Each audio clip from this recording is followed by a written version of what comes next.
10 জানুয়ারি ভোর 4:39 রাজধানীর ভাটারা থানার সিসিটিভি ফুটেজে দেখা যায় গ্যারেজ থেকে মোটরসাইকেল চুরির চেষ্টা করছে দুইজন। এ সময় বাইকের অ্যালার্ম বেজে উঠলে সেটি খুলে ফেলা হয়। কিছুক্ষণ পর বাইকটি নিয়ে পালিয়ে যান তারা। থানা থেকে চুরির পর ব্যাপক সমালোচনার মুখে পড়ে পুলিশ। শুরু হয় অভিযান। 1,500-এর বেশি সিসিটিভি ফুটেজ বিশ্লেষণের পর ব্রাহ্মণবাড়িয়ায় সন্ধান মেলে মোটরসাইকেলটির। টানা 9 দিনের অভিযানের পর উদ্ধার হয় বাঞ্ছারামপুর থেকে। গ্রেফতার করা হয় 4 জনকে। অপরাধের ম্যানিয়া হচ্ছে আপনার চোর তো চুরি করবে, যেখানেই স্পেস পাবে, সুযোগ পাবে, সেখানেই চুরি করবে। সবচেয়ে বড় কথা হলো আমরা এটা উদ্ধার করেছি এবং আন্তজেলা চোর মোটরসাইকেল চোর সিন্ডিকেটের সদস্য তারা। আসামিদের গ্রেফতারের পর আশ্চর্য হয় পুলিশ।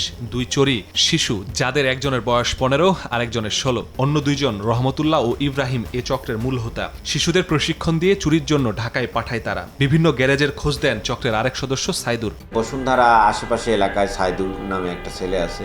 এ হচ্ছে তাদের লোকের দেয় কোন জায়গায় চুরি করতে হবে, রেকি করে সে জানায়। তারপরে এই ছেলে দুইটা প্রশিক্ষণ দিয়ে এদেরকে দিয়ে চুরি করে। রহমতুল্লাহ এবং ইব্রাহিম এরা ক্রয় বিক্রয় করে। চক্রটি মোটরসাইকেল চুরির পর রং, ইঞ্জিন, চেসিস ও নম্বর প্লেট পরিবর্তন করে সীমান্ত এলাকায় বিক্রি করে দেয়। 2 বছরে 1/2 বাইক চুরি করেছে তারা। চাবি ছাড়াই ঘাড় লক খোলে এবং ঘাড় লক খোলার পরে মোটরসাইকেলের যে ইগনিশন হয়, ইলেকট্রিক যে ইলেকট্রিক লাইনটা ডাইরেক্ট করলে তখন আপনার ঘাড় লক করা মোটরসাইকেল চলতে থাকে। আর যেটা ইঞ্জিন লক করে, স্পেয়ার চাবি ব্যবহার করি, তাহলে কিন্তু 2টা চাবি ব্যবহার করলে এরা কিন্তু ব্যর্থ হয়।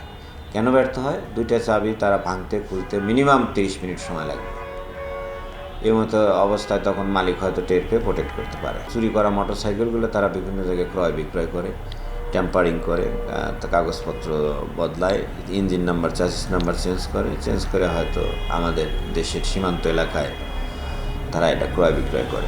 চক্রের বাকি সদস্যদের গ্রেফতারের পাশাপাশি চুরি যাওয়া মোটরসাইকেল উদ্ধারে কাজ করছে পুলিশ। তারা আরও মোটরসাইকেল চুরি করছে। আসামি যদি পুলিশ হেফাজতে জিজ্ঞাসাবাদের সুযোগ পায়, তাহলে হয়তো অপর চুরি যাওয়া মোটরসাইকেলগুলো উদ্ধার করা সম্ভব হবে। সাইদুরকে আমরা এখনও গ্রেপ্তার করতে পারিনি। আমরা তাকে নজরদারি করতেছি এবং আশা করি খুব অল্প সময়ের মধ্যেই গ্রেপ্তারে সক্ষম হব। মাসুদুর রহমান, সময় সংবাদ, ঢাকা।